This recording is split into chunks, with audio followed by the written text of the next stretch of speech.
How was your life in regards to faith? Well, I grew up in a Christian school and in a Christian family, but at a certain point, I mean, I didn't really believe in it anymore. Why not? Well, it just didn't make sense. I mean, I was able to see that the Trinity didn't match my idea of what God is supposed to be. We say God is one, but, now he's three. And that was a little confusing. And we were making God a human. My idea of God at the time, and even today, is this is a being that is so powerful, he can create the universe. How can I truly comprehend who he is? It didn't make sense that God could one day walk around, and that, God had to create himself in a human so that he could kill himself so that we could all be forgiven. And it was like, well, I mean, can't he just forgive us? And when I got to college, I called the synagogue and I asked the rabbi, I said, look, I'm not sure, but I think maybe I'm a Jew because I don't believe that Jesus is the Son of God, and you guys say he's not. Can you explain to me what you believe? So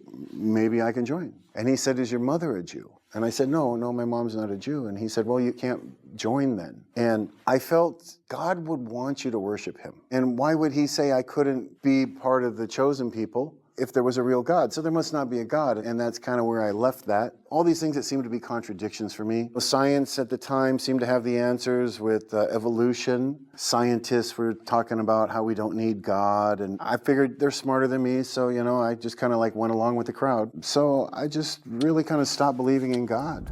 How did your opinion about the existence of God change? That I was sick in 2010. During that time, I was watching a lot of documentaries. I remember that they had documentaries about physics. At that time, they discovered that there's dark energy and dark matter, and there's a lot more gravity, a lot more matter in the world. We just can't see it. Basically, at that time, they said it was about 30% was what we can see and 70% is what we can't see. And I realized, well, if there's 10 physical dimensions, 30 height, width, length is 30%. So they kind of fit together. And it made sense to me that, well, this dark energy and dark matter must be real. And so then I kind of went from atheist to, well, maybe God does exist. Maybe this is like where heaven and hell and the angels and all this other stuff is. At that time, did you know anything about Islam? Probably right after this, or somewhere around that time, I got my first Quran. There was an ad on television. If you want a free Quran, call us and we'll mail it to you.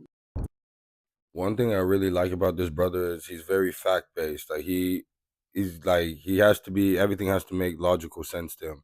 So when you start doing 3 in 1 for the Trinity, it didn't make sense, because a lot of times if you ask too many questions, they'll scare you and say, do you not have faith or what, this and that, as a tactic for you to not ask too many questions so it doesn't have to make sense. Another thing is the other group not allowing him to be able to join the religion because